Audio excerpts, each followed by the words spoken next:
नमस्ते जी, नमस्ते। कैसे हैं आप सब? आई होप आप सब अपने घर में बहुत ज्यादा व्यस्त होंगे, स्वस्थ होंगे तभी तो व्यस्त होंगे, है ना। तो चलिए आज का टॉपिक स्टार्ट करते हैं। जो आज का टॉपिक है वो है रिग्रेशन इक्वेशन। आप जैसे देख सकते हैं, बट हम इससे पहले कि इस टॉपिक के बारे में जाने, जो चैप्टर है हमारा वो आपको पता है क्या चल रहा था हमारा, कोरिलेशन एंड रिग्रेशन। तो एकदम से जरा क्विक रिवीजन कर ले उस टॉपिक की, है ना, क्योंकि हो गया काफी दिन हो गए। अब जो बच्चे कोरिलेशन वाला चैप्टर कर रहे होंगे उनका वो कंप्लीट हो गया होगा एंड रिग्रेशन की तरफ वो मूव ऑन कर गए होंगे। तो एक बार क्या ये स्टैट ना, इसमें फॉर्मूलेस बहुत सारे हैं, तो इस वजह से क्या होता है कभी कभी ना फॉर्मूले ऊपर नीचे हो जाते हैं, तो इसलिए रिवीजन लेनी बहुत जरूरी है। तो चलिए स्टार्ट करते हैं।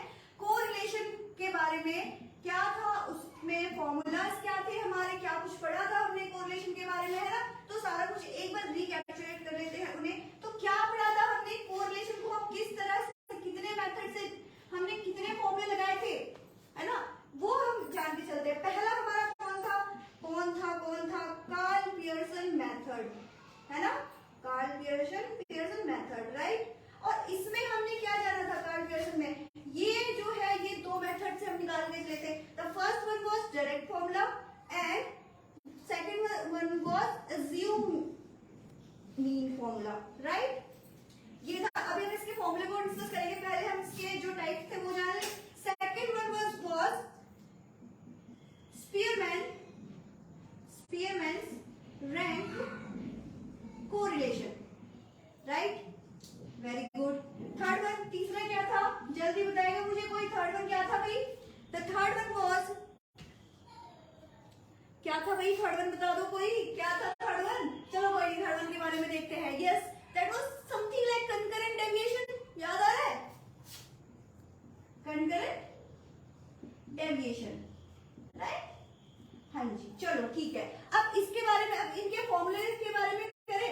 चलो डायरेक्ट फॉर्मूला क्या था हमारा, मैं फॉर्मूला ऊपर लिख रही हूं। द फर्स्ट फॉर्मूला क्या था हमारा? फर्स्ट फॉर्मूला क्या था, हमने उसे कैसे जाना था? द मीन वाला, है ना, ग्रुप फ्रीक्वेंसी, याद आ रहा है कुछ? ग्रुप फ्रीक्वेंसी था, या फिर डिस्ट्रीब्यूशन टेबल, फ्रीक्वेंसी टेबल जिसे हम कह सकते हैं। तो उसमें क्या था, एक्स होता है, वाई होता है ना, कुछ इस तरह से होता है। तो मतलब ये वाला फॉर्मूला भी कैसे होगा, n into summation of x Y. और ये एक्स वाई क्या था, याद दिला दूं आपको? एक्स वाई था, जैसे सपोज करो कि हमने एक्स लिया है, ये वाई लिया है। सपोज करो ये है हमारा 1991 है, या कुछ, हाँ जो 1991 लिया, इसकी वैल्यू 2 होगी। 1992 ये कुछ ज्यादा हो गया, 1 2 वाली वैल्यू ले लेते हैं। 1 2 3 था, इसकी वैल्यू ने 2 4 6 कुछ इस तरह से ली थी। याद आ रहा है कुछ आपको? तो ये एक्स और वाई की हमने क्या ली थी, वैल्यूज लेके चले थे, तो इसलिए n into summation of x y है। नेक्स्ट क्या होगा भाई बताओ? प्लस, अब अगेन क्या होगा, summation of x into summation of y upon, याद आ रहा है कुछ? Yes, very good, under root. अब क्या होगा, n into summation of x और इसका x का स्क्वायर, x का होल स्क्वायर नहीं, and minus and summation of x का होल स्क्वायर, राइट। ये था, मैंने आपको बताया था। अब अगर आपको इतना याद है तो नेक्स्ट वाला याद रखना कोई भी मुश्किल नहीं है। बस x की जगह हमें क्या करना, y लगा देना, n into summation of y square plus summation of y का होल स्क्वायर, राइट। ये था हमारा direct formula, right, direct method था ये। सेकंड वन इज क्या था? सेकंड वन है हमारा assuming method, right. Assuming method में हमें कुछ नहीं करना है बच्चों। अज्यूमिंग मेथड में हमें जहां ये एक्स वाई दिख रहा है ना, बस डी लगा दो, dx into dy plus summation of dx into summation of dy divided by under root n into summation of dx का square plus summation of dx का whole square. Again next one क्या होगा, under root n into summation of dy का square plus summation of dy का whole square, right. ये था हमारा Karl Pearson method के दोनों फॉर्मूले, ठीक है। चलो अब स्पीयरमैन रैंक कोरिलेशन की बात अगर हम करें तो स्पीयरमैन रैंक कोरिलेशन मेथड में क्या आ रहा है, ये हमारा ये यहाँ पे, ठीक है। अब याद आ रहा होगा आपको, रैंक लिया था हमने, है ना, रैंक में क्या था, प्लस माइनस कुछ इस तरह से आ रहा था, वैल्यूज रिपीट हो रही थी, तो हम उसे रैंक को कैसे, किस तरह से रैंक को डिसाइड करेंगे, कौन सा फर्स्ट रैंक पे आ रहा है, कौन सा सेकंड रैंक पे आ रहा है, कुछ याद आ रहा है? इस तरह से आ रहा है, राइट? चलो ठीक है, तो फिर अब मैं इसके मेथड, अब इसका जो फॉर्मूला है इसको डिस्कस करूंगी आपके साथ। क्या था? 1 minus 6 into summation of d square upon 1 minus 6 into summation of d square upon n into n square minus 1। ये था हमारा इसमें रैंक कोरिलेशन मेथड, राइट? अच्छा अब एक बात बताओ, हमने कुछ और भी पढ़ा था। क्या पढ़ा था? कि अगर रैंक बार बार रिपीट हो रहा तो उसके लिए क्या करते थे हम? उन दोनों को की जो पोजीशन थी, जिस भी रैंक के बीच लड़ाई हो रही थी, उन्हें क्या कर रहे थे? हम उन्हें ऐड कर रहे थे एंड डिवाइड बाय जितनी बार वो हो रहे हैं उसे डिवाइड करते थे, राइट? तो अब इसके लिए भी मैंने आपको एक फॉर्मूला बताया था। क्या था वो फॉर्मूला? वो फॉर्मूला था हमारा, देखो ये जो पोर्शन है ये तो रहेगा, है ना? तो इसके लिए हम क्या करेंगे? 1 माइनस अलग कर दिया है इसे, और यहाँ पर भी 1 माइनस एन इंटू ये जो 1 है ये यहाँ होगा। 1 माइनस ये वाला तो रहेगा भैया, इसका आप कुछ नहीं कर सकते हो। ये अब इंटू एन स्क्वायर माइनस 1 ये तो रहेगा ही रहेगा। क्या आ जाएगा इसके साथ? इसके साथ वो आ जाएगा जो हमने पीछे जो दुर्घटनाएं हमारे साथ घटी, लड़ाई हुई थी ना, तो लड़ाई में तो दुर्घटनाएं घट गई थी, है ना? तो उसके लिए हम क्या लेंगे? एन क्यू या एम ले लेती हूँ मैं, है ना? कंफ्यूज हो जाएंगे कि एन एम क्या लेना है। तो ये था हमारा m cube minus m upon 12, right? ये था हमारा फॉर्मूला। जिस रैंक के बीच लड़ाई हुई है उस रैंक की वैल्यू निकालेंगे। और yes, most important thing, summation लगाना मत भूलना। समेशन इसलिए क्योंकि हम क्या कर रहे हैं? स्टैट है, किसी एक की वैल्यू नहीं आएगी, वैल्यूज क्या हो रही है? बहुतों के बीच निकालनी पड़ रही है, तो सम तो करना पड़ेगा, है ना? तो उसके लिए था हमारा समेशन ऑफ लग जाएगा, राइट? ये हो गए हमारे दो मेथड्स के फॉर्मूले। अब जो थर्ड वन इज क्या है हमारा? Concurrent deviation. उसके लिए क्या था फॉर्मूला बच्चों? बहुत इजी फॉर्मूला था इसका, है ना? R is equal to, everywhere just put R, everywhere just put is equal to R, okay? R, ये R क्या डिनोट कर रहा है? कोरिलेशन कर रहा है, ठीक है? अब इसका फॉर्मूला क्या था? Plus minus, again plus minus 2C minus M upon M, right? अब ये M क्या था? अब ये आप M क्या था, C क्या था, ये जानने के लिए आप जो पुरानी वीडियो है आप उसे रेफर कर सकते हो। मैंने आपको वहां पे बहुत डीपली समझाया कि ये सारी चीजें कैसे निकालते हैं, क्या है प्लस माइनस का क्या चक्कर है। ये सारी चीजें आप एक बार जाओ, जो लास्ट वीडियो जो कोरिलेशन की है आप उसे एक बार दोबारा से चेक करो। अगर आपने न्यू ईयर हमारे साथ जुड़े हुए हैं तो आप हमारे जो पूरे बहुत 1.5-2 घंटे का लेक्चर है, आप उसे जरूर देखें, सो दैट कि आपका जो कोरिलेशन कंसेप्ट है वो बहुत ही अच्छे से क्लियर हो सके। तो चलिए, आज की जो क्लास थी वो किस बारे में क्लास थी? है रिग्रेशन इक्वेशन। तो इसके बारे में पढ़ के चलते हैं, ठीक है? आई होप जो फॉर्मूला है वो आपको याद हो गया हो कि ये फॉर्मूला हमने किस तरह से बनाया था, क्या करा था।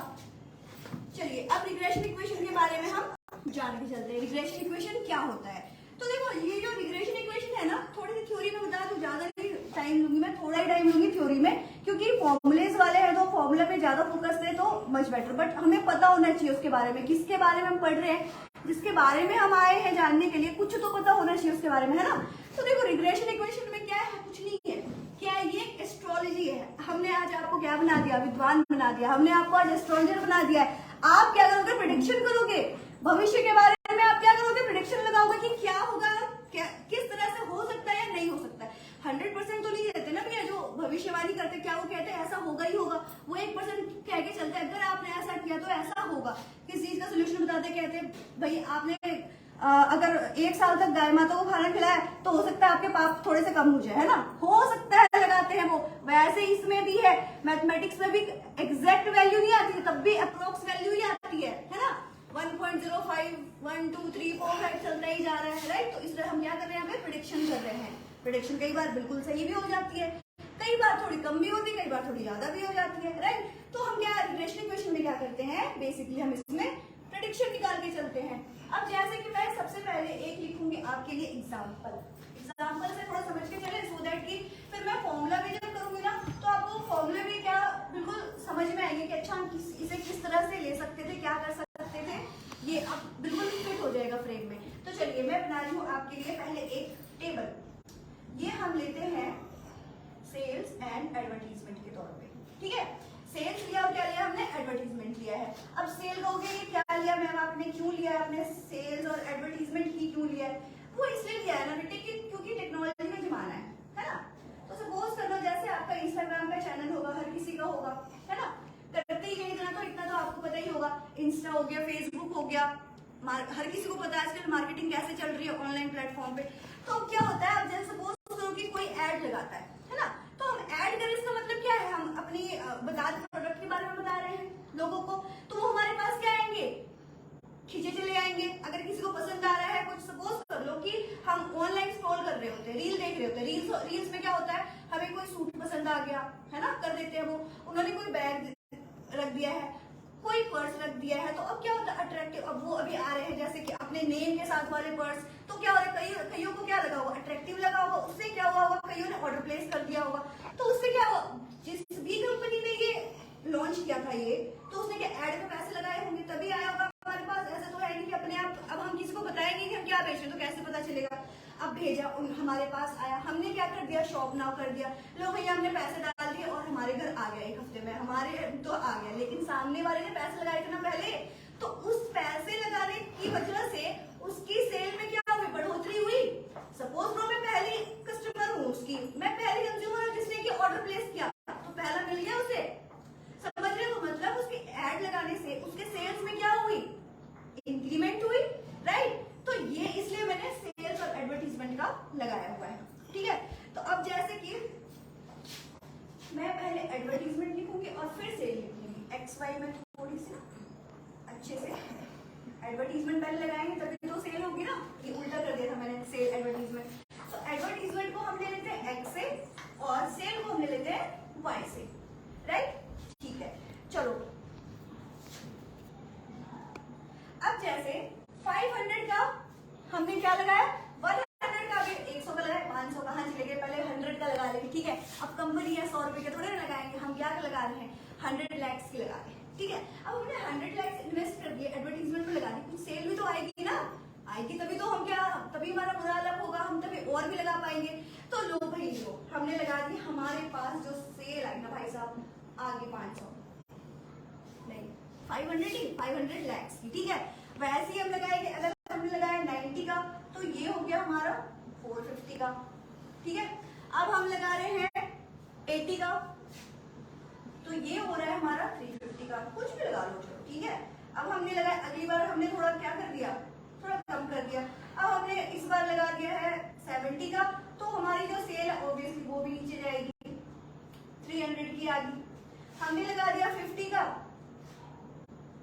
कस्टमर तब तक जागरूक हो चुके थे, ज्यादा ही पता चल गया था, है ना, कि अच्छा ये वाला जो पर्स है ना पूरा ट्रेंडिंग में चल रहा है, भाई 50 का ही लगाया था तब भी हो गया, लो गई इनकी सेल कर दी हमने।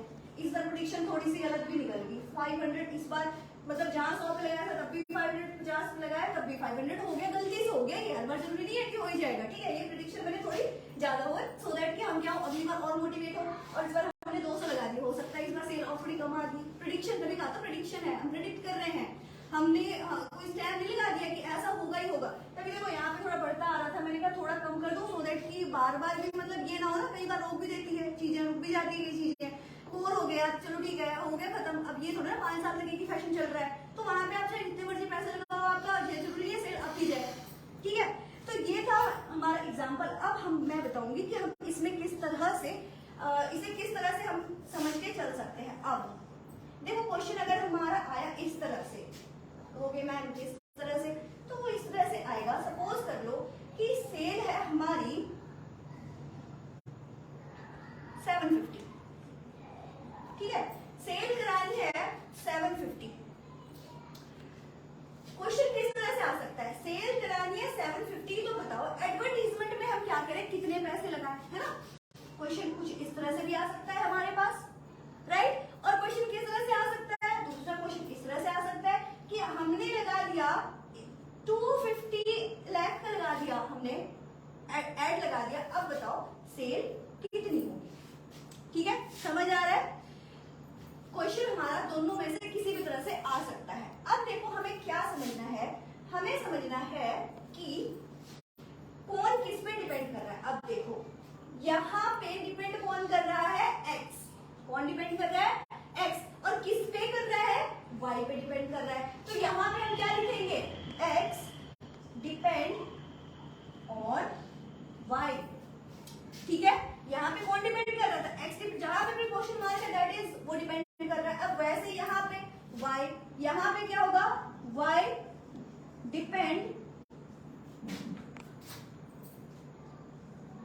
y डिपेंड ऑन, किस पे डिपेंड करेगा, x पे डिपेंड करेगा, कि हम लगाएंगे 250 तब तो देखेंगे क्या आ रहा है ना, तो किस पे डिपेंड कर गया, वो y पे डिपेंड कर गया। तो अब इसे लिखने का तरीका होता है, क्या होता है, लिखने का तरीका होता है, और वो क्या, कैसे लिखते हैं हम, यहाँ पे x, यहाँ पे y, और बीच में लगा दो n, मतलब x ऑन y, और y डिपेंड ऑन x, तो यहाँ पे क्या लिखेंगे आप, इस तरह से लिखेंगे y ऑन x। अच्छा, अब आप रिग्रेशन में निकालेंगे तो कैसे करेंगे, बस यहाँ पे कुछ इस तरह से लिखते हैं हम, bxy, ठीक है, क्या लिखेंगे, bxy, और ये क्या हो गया, ये हो गया हमारा कोएफिशिएंट ऑफ, क्या हो जाएगा, कोएफिशिएंट ऑफ, क्या हो जाएगा, क्या पढ़ रहे हैं, रिग्रेशन, तो रिग्रेशन ही होगा ना, ठीक है, ये क्या हो गया, bxy कोएफिशिएंट ऑफ रिग्रेशन। और वैसे यहाँ पे इसके लिए हम क्या लिखेंगे, सोचो सोचो, ज्यादा टाइम मत लगाओ, by(x), और ये भी क्या हो गया, ये भी हमारा हो गया the same coefficient of regression equation. Clear है, यहाँ तक का जो भी कंसेप्ट है क्लियर है, यस। चलिए आगे बढ़ते हैं, आगे बढ़ते हैं, आगे कैसे बढ़ेंगे, बिल्कुल फॉर्मूले से बढ़ेंगे। अब ये मैं कर देती हूँ इरेज, क्योंकि ये क्वेश्चन अभी हम डिस्कस नहीं कर रहे हैं, पहले फॉर्मूले को जान लें।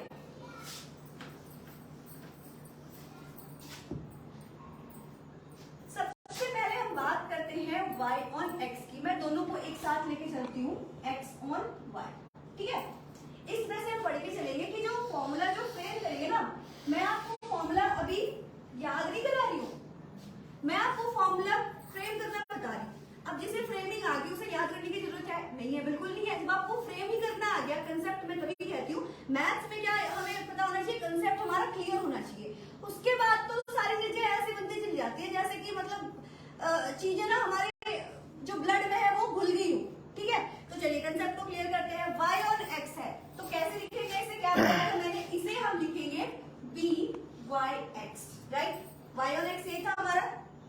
अब जो राइट साइड है, राइट साइड क्या लिख रहा है, x, तो लगा दो यहाँ पे x माइनस x मीन, क्या ये x माइनस x मीन, और y यहाँ पे है तो इसे लेफ्ट साइड में ले आओ, that is y minus y mean. अब आप ये मत लगा लेना एरो, ये समझाने के लिए लगाया था मैंने, ठीक है। अब देखो आपको मीन तो पता होगा ना मीन, हम तो मीन मतलब कब से कर रहे हैं, 3 चैप्टर हो गए हमारे करते हुए, है ना, तो हमें मीन पता होगा। क्या कैसे निकालते हैं मीन, कैसे निकालते हैं मैम, ऐसे निकालते हैं summation of x upon n, है ना। और अब मुझे ये बताने की जरूरत नहीं है कि n क्या है ना। अब x और y अगर हम निकालें तो इसके लिए हम क्या लिखेंगे, bxy, राइट, और इधर लगा दो इक्वल टू साइन, x इधर आ जाएगा, x minus x mean, and इधर क्या आएगा, y माइनस y मीन, ठीक है। ये क्या हो गया हमारा फॉर्मूला, हो गया फॉर्मूला फ्रेम हो गया जी। अब आप देखो, अब आप एक और चीज को बड़े ध्यान से समझो। आपको क्या मैं अभी तक भी ध्यान से समझ रहे थे, यस, समझना तो जरूरी है क्योंकि ये क्लास ही क्या है, कंसेप्ट वाली क्लास है, तो यहाँ पे ध्यान लगा लो अच्छे से। उसके बाद एक क्वेश्चन निकालने के बाद गारंटी है आप क्वेश्चन बिल्कुल कहते हैं आग बंद करके भी निकाल रहे हैं, वो वाला हो जाएगा आपका। आग बंद इसका मतलब ये नहीं कि आग बंद करके सॉल्व करोगे, आग बंद मतलब जब हमारे दिमाग में फॉर्मूला होता है, कंसेप्ट क्लियर होता है, तो क्वेश्चन जो है वो अपने आप बहुत आराम से निकलते चले जाते हैं। तो अब देखो यहाँ पे मुझे एक बात बताओ, जैसे हमने अभी एग्जांपल दिया था एक्स वाई की वैल्यू हमें गिवन थी, है ना, तो चलो उसमें भी मैंने आपको इधर एडवर्टीजमेंट, इधर सेल की वैल्यू आपको गिवन थी। अब हमें उसमें से एक्स मीन निकालना हो तो निकाल लेंगे, यस ऑब्वियसली निकाल लेंगे। जैसे कि सपोज कर लो कि वैल्यू कुछ इस तरह से थी हमारी, एडवर्टीजमेंट एंड सेल, अभी वैल्यू फ्लक्चुएट हो सकती है 80, 100, 90, 250, ठीक है, 30 बढ़ा देते हैं इस बार 120, तो चली गई है 500 तक, कुछ इस तरह से। 3 वैल्यूज ली है, क्या लिया हमने, सिर्फ अभी हमने 3 वैल्यू ही ली है, ज्यादा वैल्यू नहीं ली है हमने। तो ना अब एक बात बताओ, अब हम इसमें से x मीन ये x है एंड ये y है। तो क्या हम इसमें से x मीन और y मीन की वैल्यू भी निकाल सकते हैं? निकाल सकते हैं बिल्कुल। कैसे निकालेंगे? इन तीनों को करेंगे ऐड एंड डिवाइड बाय 3। क्या हो गया? 9 8 17 170 प्लस 120 क्या हो जाएगा? 170 plus 120 290 and divided by 3 that is x mean, right? क्या मैं सही हूँ? यस 17 17 29 और यस ठीक है। अब इसके हमें वैल्यू निकालनी होगी तो निकाल लेंगे। क्या होगा हमारा? 9 6 चल एंड सो ऑन ऐसे चलता जाएगा। 96.6 वैल्यू होगी। अब इसे इस तरह से नहीं लेंगे हम 6 7 करके और इसे राउंड ऑफ कर लेंगे। x मीन की वैल्यू आ गई हमारी 96.67, राइट? और वैसे y मीन निकालेंगे तो कैसे निकालेंगे? निकाल लेंगे जैसे भी निकाल रहे हैं। बता समझ में आ गया? y मीन में इन तीनों को कर देंगे ऐड एंड डिवाइड बाय 3 निकल जाएगा हमारा y मीन। ठीक है जी, चलो ये समझाने के लिए था, ये आप नोट डाउन मत करना, ठीक है? अब देखो, अब इस इक्वेशन की अगर हम बात करें, इस इक्वेशन की बात करें, y मीन की वैल्यू आ जाएगी हमारे पास, यस आ जाएगी। x मीन की वैल्यू आ जाएगी हमारे पास, यस आ जाएगी। by(x) निकालने का भी मैं बस अभी फॉर्मूला आपके साथ डिस्कस करने वाली हूँ। by(x) की भी वैल्यू आ जाएगी हमारे पास, इसकी भी वैल्यू क्या हो जाएगी हमारे पास? आ जाएगी। बचेगा कौन? ये बचेगा y एंड x, मतलब इसकी भी वैल्यू न्यूमेरिक टर्म में आ जाएगी, इसकी भी वैल्यू न्यूमेरिक टर्म में आ जाएगी, इसकी भी वैल्यू न्यूमेरिक टर्म में आ जाएगी। अब न्यूमेरिक टर्म आपस में प्लस माइनस हो जाएंगे तो एक न्यूमेरिक टर्म हमें मिल जाएगा, बट इसकी y और x की वैल्यू हमें न्यूमेरिक टर्म में नहीं मिलेगी। तो कुछ इस तरह से हमारा इक्वेशन बनेगा, y is equal to y, ऐसे रहेगी। y इज इक्वल टू क्या हो जाएगा? ax कर लो, ax और प्लस b के टर्म में, और a और b जो क्या है वो हमारा कांस्टेंट है, राइट? जो हमारी वैल्यू कुछ इस तरह आ जाएगी y वाले में, यस आ जाएगी। नाउ ऐसे ही नेक्स्ट इसमें क्या हो जाएगा? सेम द सेम थिंग यहाँ पर भी हो जाएगा। x मीन की वैल्यू आ जाएगी, y मीन क्या आ जाएगी? xy की वैल्यू आ जाएगी। तो इसका जो आंसर है वो किस टाइप में आएगा? x is equal to ay plus b। यहाँ पे मैं ay की जगह a1 और b1 कर दूं, है ना? फिर कभी कंफ्यूज हो जाए दोबारा, अच्छा सेम नंबर तो नहीं आ जाएंगे, तो इसलिए मैंने a1 b1 कर दिया है कि जो न्यूमेरिक टर्म्स है वो जरूरी नहीं है कि सेम आ जाए, ठीक है? यहाँ तक समझ आ गया? कोई दिक्कत यहाँ तक नहीं? आगे बढ़े? यस चलिए, अब मैं आपके साथ डिस्कस करूंगी bxy और by(x) निकालने का फॉर्मूला, ठीक है? तो अगर जिसे नोट डाउन करना है वो कर लो, अदरवाइज आप स्क्रीनशॉट लेके भी बाद में से नोट डाउन कर सकते हो। एंड यस, अगर यहाँ तक के कंसेप्ट में अगर कहीं पर भी कोई दिक्कत आ रही है, then do comment us.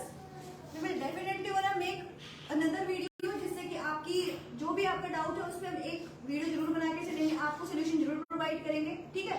तो चलिए सबसे पहले हम जान के चलते हैं bxy के बारे में, ठीक है?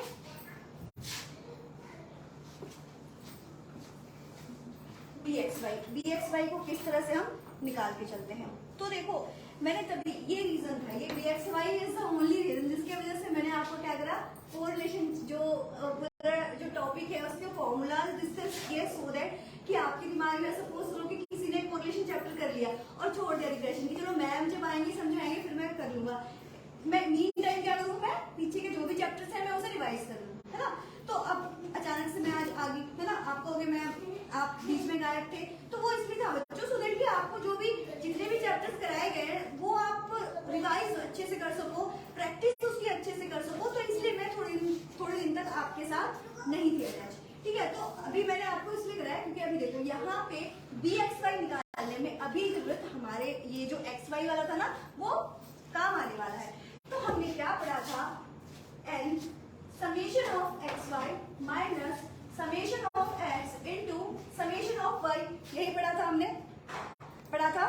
हाँ जी सेम पढ़ा था मैम। तो अगेन वही आ गया हमारे पास, एंड यहाँ पे xy है ना, तो ध्यान रखने वाली क्या बात है, ये जो डिनोमिनेटर है ना, दिस डिनोमिनेटर ये आ जाएगा हमारा नीचे उस फॉर्मूले में, that is summation of y square minus summation of y का होल स्क्वायर। समझ आया? फॉर्मूला तभी कह रही हूँ सीखो, अभी इस फॉर्मूले को सीखो कि फ्रेम कैसे करते हैं। मैं अगेन दोबारा जब आपकी क्लास में आऊंगी तो मैं दोबारा आपको फॉर्मूलाज जो है वो याद करवाऊंगी, ठीक है। अभी मैं दिमाग में बिठाने का तरीका बता रही हूँ कि अगर इफ इन केस हमारे दिमाग में फॉर्मूला हम भूल गए, है ना, क्योंकि अगर कोई चीज हम क्रैम कर रहे हैं तो हमारे दिमाग से निकलेगी, बट हमने उसे बनाना ही सीखा है तो कैसे निकलेगा, है ना।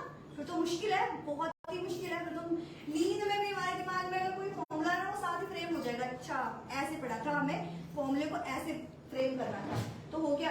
अब वैसे ही अब मेरे साथ साथ कौन कौन बनाएगा v/x का फॉर्मूला, सारे बनाएंगे, है ना। बोलो मैं इतना मुश्किल भी नहीं है, हम बना लेंगे, बिल्कुल बनाओगे, आप ही बनाओगे, आप ही हो वॉरियर्स जो ये सारे काम कर सकते हो। अब इसमें भी क्या हो गया, x है तो क्या हो जाएगा, समेशन ऑफ x का square minus summation of x का होल स्क्वायर, राइट। क्लियर है। फॉर्मूले में कोई दिक्कत, फॉर्मूला फ्रेमिंग में कोई दिक्कत आई आपके, नहीं आई होगी, आई होप नहीं आई होगी। मुझे कमेंट करके जरूर बताएं कि फॉर्मूला ये जो मैंने आज आपको फ्रेमिंग करना सिखाया है तो ये जो आपको आपके दिमाग में फिट बैठा है या नहीं बैठा है, ठीक है। तो चलिए नेक्स्ट हम बात करते हैं। ये देखो vx/y निकालने के ना तीन तरीके हैं, तीन फॉर्मूले हैं बेसिकली। तो ये जो है ये फर्स्ट मेथड है, क्या है ये फर्स्ट मेथड है। अब सेकंड मेथड के बारे में हम पढ़ के चलते हैं। आप स्क्रीनशॉट ले लो, आप अभी समझो मेरे साथ, you just screenshot it and बाद में आप क्या करना, खुद से करने की कोशिश करना। और जैसे सपोज को आप स्टक हो गए, है ना, सुनते सुनते काफी चीजें सुन ली तो पीछे वाली चीजें हम भूल गए, तो आप स्क्रीनशॉट वाले इसमें जाना, देखना, और देन फिर भी अगर आ रही है कंफ्यूजन देन आप वीडियो चेकआउट जरूर करना, ठीक है। तो सेकंड मेथड में, अब देखो सेकंड मेथड में क्या है हमारे पास। अब एक तो था xy वाला टर्म हमें गिवन है। अब क्या होगा क्वेश्चन में, और भी चीजें हमें हो सकता है कि क्वेश्चन अलग अलग तरीके से आए, इसके क्वेश्चन थोड़े अलग अलग तरीके से आते हैं, और ध्यान देके देखना क्योंकि ये जो क्वेश्चन है ये मार्क्स टेकिंग है, ये मार्क्स, इसमें एक मार्क्स के क्वेश्चन आते ही आते हैं, ठीक है। तो अगर हमारे कोई न्यू व्यूअर्स हैं जो जिन्होंने अभी, आई होप, देखो मैं आई होप ही कह सकती हूँ, कंफर्म नहीं कह सकती हूँ क्योंकि आईसीआई इतने भी दरिया दिल नहीं है कि जिन्होंने सीपीटी का करा है, जिन्होंने भी फाउंडेशन के पेपर दिए होंगे सारे ही निकल गए होंगे, मैं ऐसा नहीं कह सकती हूँ, बट यस जो निकल गए हैं उन्हें कॉन्ग्रेचुलेशन। और जो दोबारा से रीअपियर हो रहे हैं तो आपके लिए, कि आपको तो पता ही होगा, आप एक बार क्वेश्चन पेपर देख के गो थ्रू होकर निकल चुके हो, आपको पता है कि क्वेश्चन का पैटर्न कैसा आ रहा है, तो आपने जरूर देखा होगा कि कोवेरिएंस और कोरिलेशन से क्वेश्चन आए थे हमारे। तो आप दोबारा एक बार क्या कीजिए, आप फॉर्मूले को कहीं ना कहीं लैग रहे हो, तभी आप दोबारा कहीं ना कहीं आपके इसमें आप वो मलाई नहीं बन सके हो अब तक जिनकी ऐसी एक रिक्वायरमेंट है। तो आइए आप ये क्या करो, आप सीखो कि फॉर्मूले को फ्रेम कैसे करते हैं। तो सेकंड है कि अगर हमें स्टैंडर्ड डेविएशन गिवन हो, है ना, स्टैंडर्ड डेविएशन तो गिवन होती है क्वेश्चन हम डिस्कस करेंगे, बट अभी फॉर्मूले पे फोकस करते हैं। तो क्या था हमारा vxy का फॉर्मूला क्या है, जब हमें क्या गिवन है, r गिवन है। r मतलब क्या, कोरिलेशन बता चुकी हूँ मैं, r क्या है, कोरिलेशन है, तभी वहां पे बताया था। r को जरूर लिखो, बार बार लिखो, r क्या है, तो r इंटू क्या हो गया, स्टैंडर्ड डेविएशन ऑफ x, मतलब अब यहाँ देखो, अब यहाँ अगेन xy आ गया, ये जो पहले है उसे न्यूमरेटर में कर दिया और जो बाद में इसे डिनोमिनेटर बना दिया। ये जो लास्ट वाला ये डिनोमिनेटर में आएगा, ये चीज याद रखना, ठीक है। पूरे फॉर्मूला में आप देखोगे कि ये जो लास्ट वाला है ना xy है, तो यहाँ y आ जाएगा और जो बचा वो ऊपर आ गया। वैसे ही अब अगर हमें v/x निकालना हो तो क्या हो जाएगा, r इंटू, अगेन चलो भाई y को ऊपर रख देते हैं और इसे नीचे रख देते हैं, लिख दो यहाँ पे, ये स्टैंड फॉर क्या है, स्टैंडर्ड डेविएशन, है ना, लिख लो एक बार, ठीक है। आप एसडी पढ़ रहे होंगे, अभी मैंने एकदम से ये लगा दिया आपको कि मैम ये क्या है स्टैंडर्ड डेविएशन में, ये तो हमने देखा ही नहीं था। तो ये स्टैंडर्ड डेविएशन का क्या है, साइन है, ठीक है। आप ये नोट डाउन कर लो। ये था हमारा दूसरा तरीका। अब अगर कोवेरिएंस गिवन हो, क्या हो, अब कोवेरिएंस अगर गिवन हो तो कैसे निकालेंगे, चलो बता देती हूँ, ऐसी क्या बात हो, ये भी पढ़ लेंगे हम, है ना। क्या, जब कोवेरिएंस गिवन हो, यहाँ पे क्या था, जब क्या, यहाँ पे हमें क्या गिवन था, बताओ क्या गिवन था, आर क्या होता है, कोरिलेशन, जब हमें कोरिलेशन गिवन हो, ठीक है। तो जब कोवेरिएंस गिवन हो फिर उसके लिए हम क्या करते हैं, vxy, ठीक है। vxy इज इक्वल टू क्या होगा, ये इस क्वेश्चन इज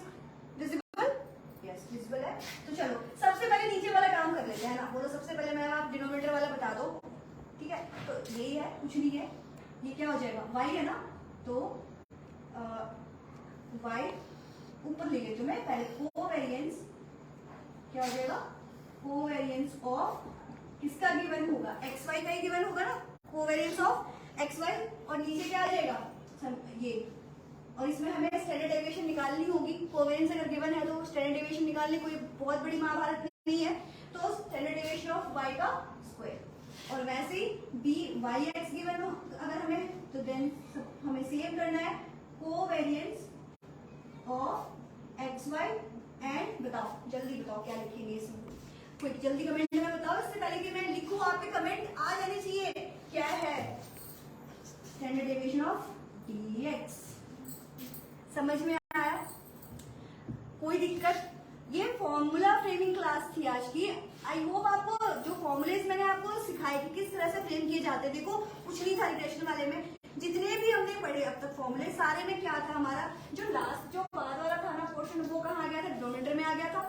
जितने भी फॉर्मूले अभी हमने चाहे हमने देखे हो कोरिलेशन वाले से, या देखे हमने कोवेरिएंस वाले से देखे हो, है ना, या फिर हमने bxy वाला वो फॉर्मूला लगाया हो, कौन सा, जब xy वाली वैल्यू गिवन थी, मतलब फ्रीक्वेंसी डिस्ट्रीब्यूशन टेबल वाले में से जब गिवन थी हमें, उस वाले से भी हमने देखा था कि bxy था, जब क्या था, bxy था, तो क्या था, नीचे में क्या आया था, y स्क्वायर, है ना, summation of y square minus summation of y का होल स्क्वायर, राइट। तो हमने जब भी देखा डिनोमिनेटर में क्या आ रहा था, ये जो राइट साइड टर्म था वो आ रहा था, ठीक है।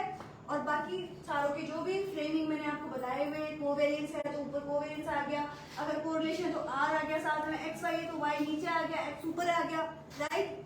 तो आई होप ये जो आज रिग्रेशन की ये जो फॉर्मूला फ्रेमिंग क्लास थी आपको पसंद आई हो, आपको समझ आई हो। अगर समझ आई है then do subscribe our channel, share करो इसे, दबा के करो, सो दैट कि जो भी जो नहीं जान रहे हैं कि हम ऑनलाइन प्लेटफॉर्म पे आ गए हैं, उन्हें भी पता चले और उन्हें भी इस तरह से समझ में आए कि किस तरह से फॉर्मूले को फ्रेम करके एंड देन किया जाता है। कि अगर अच्छी लगी हो तो just do subscribe and share. मिलते हैं कल अगली क्लास में, तब तक के लिए थैंक यू, जय श्री कृष्ण।